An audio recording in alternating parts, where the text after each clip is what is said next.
ஃப்ளைட்டில் போனீங்க, வரும்போது ஒன்றா வந்திருக்கீங்க, அரசியல் சம்மந்தமாக ஏன்னா தலைவா அதுக்கு நல்ல கேள்வி. போன முறை இங்கிருந்து போகும்போது சிஎம் அவங்க வந்தாங்க.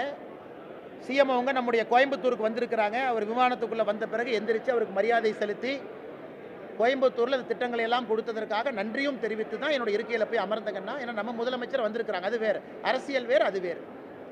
அதே போல் நாம் விமானத்தில் போகும்பொழுது, ட்ரெயினில் போகும்போது, பஸ்ஸில் போகும்போது வர்றாங்க. இன்றைக்கி அண்ணன் செங்கோட்டையன் அவர்கள் பக்கத்தில் வந்தாங்க. ஃப்ளைட்டு ஏறினோடனே அவரு தூங்கிட்டாரு, நான் புத்தகம் படித்து கொண்டிருந்தேன். இதுக்கு சாட்சி வந்து ஏர் ஹோஸ்டஸ் மட்டும்தான். நான் என்ன சொன்னாலும் நீங்கள் நம்ப மாட்டீங்க. நான் புக்கு படித்து அவர் தூங்கிட்டார். இறங்கும்போது நல்லா இருக்கீங்களான்னு கேட்டார். இறங்கி வெளியே வந்துட்டோம். வெளியே வரும்போது நீங்கள் ஃபோட்டோ எடுத்தீங்க. ஆனால் விமானத்தில் ஒரு தூங்குனது ஏர் ஹோஸ்டஸுக்கு தாங்க நான் தெரியும். ஏன்னா அவர் வந்து சட்டப்பேரவையிலேருந்து வர்றார்.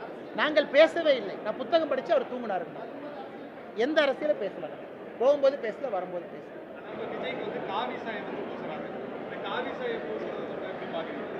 ஆனால் விஜய் அவர்களுடைய சித்தாந்தம் வேறு, எங்கள் சித்தாந்தம் வேறுங்கண்ணா. ஃபுல் ஸ்டாப்ண்ணா, அதோட முடிஞ்சு போச்சுங்கண்ணா. அதுக்கு மேலே நான் எதுவும் சொல்ல விரும்பலைங்கன்னா, சித்தாந்தம் அடிப்படையிலே வேறு வேறு சித்தாந்தம்.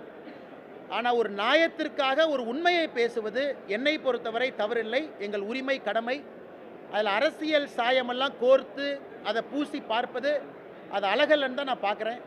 ஏன்னா பல இடத்துல நம்ம பல பேர்த்த பாராட்டியிருக்கிறோம், பல பேர்த்தின் மீது குற்றச்சாட்டு வச்சுருக்கிறோம். அப்படித்தான் நீங்கள் இதை பார்க்கணுங்கண்ணா.